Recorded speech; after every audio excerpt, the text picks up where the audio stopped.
Let me start, as Neera did, by thanking MR for everything that you've done for the community over the years and for raising the profile of the community in ways that are really important. This is a moment of great uncertainty in the United States because I think we're in the midst of a transition. And when we celebrate the achievements of Indian Americans over the last many decades, I think we should take some time to recognize that those achievements are fundamentally a tribute to the United States as a country.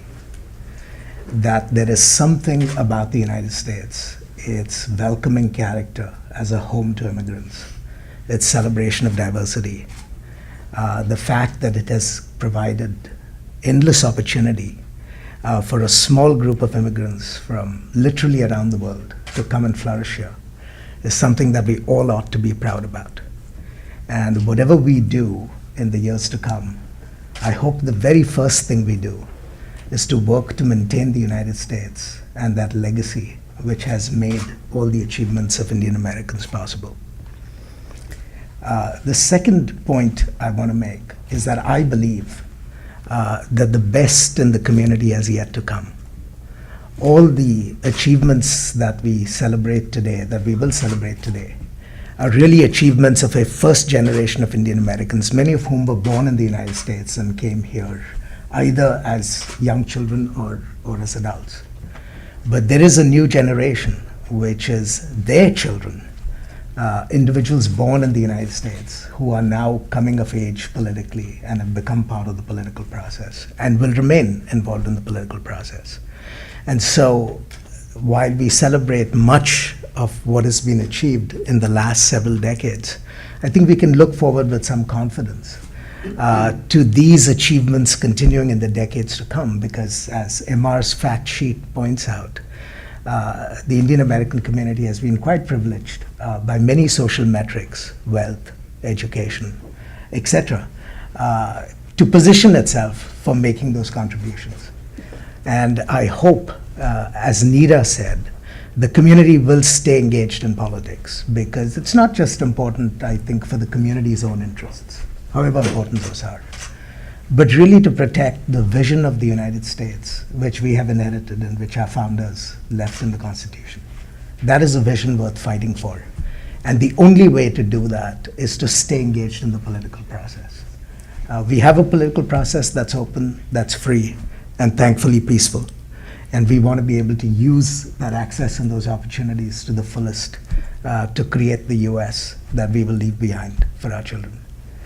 The third point I want to make is that the US-India relationship, which many Indian Americans have contributed to, particularly in the last 20 years, is in extraordinarily good shape today. And it's truly been a bipartisan achievement on both sides. We've had Republican and Democratic administrations in the US, and we've had Congress and BJP-dominated governments in Delhi that have worked together to bring the relationship where it is. And the most defining characteristic of this relationship today is the complete absence of suspicions. The suspicions that defined the relationship for much of the Cold War. Those suspicions have gone. This doesn't mean that the disagreements have disappeared. There are many disagreements on a range of issues. But for the first time, we can actually have an honest discussion about those disagreements without having to cast aspersions on the other's motives. And this is a very profound legacy. It means that we can face the future with confidence, because no matter what our disagreements may be, either on domestic issues in the US or the broader issues of international politics, we can have civil conversations about them. And the fact that we have common democratic bonds gives us the confidence that we can work to address these issues in a way that advance the interests of both countries. And so, as the Indian American community stays engaged in politics, I would urge you to stay engaged in the foreign dimensions of politics as well, because that's going to be important with respect to how the United States defines its role in the world, the opportunities the United States offers others for partnership, and together to realize the fruits of that partnership to make a better world both for the US and for our partners around the world. If we fail in doing this going forward, I think we will have no one to blame but ourselves. And so I see this moment of transition as really an opportunity for us to think seriously about what is important to us as citizens of this country, to identify our priorities, and then to work concertedly for those priorities.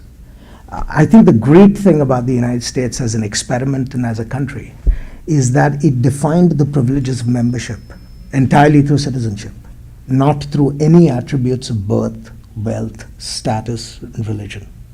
And because it made citizenship the entry point for participating in this country's politics, it has a very liberal view of politics. It's allowed Indian Americans to contribute to the greatness of the United States without having to sever ties with their country of origin.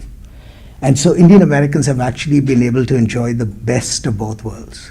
They've been able to work for the United States while still continuing to work not only to build US-India relations, but also to advance India's own growth and development agenda. And I hope in the years to come that Indian Americans will excel in all these three areas, working for the United States, for the bilateral relationship, and for India at its best.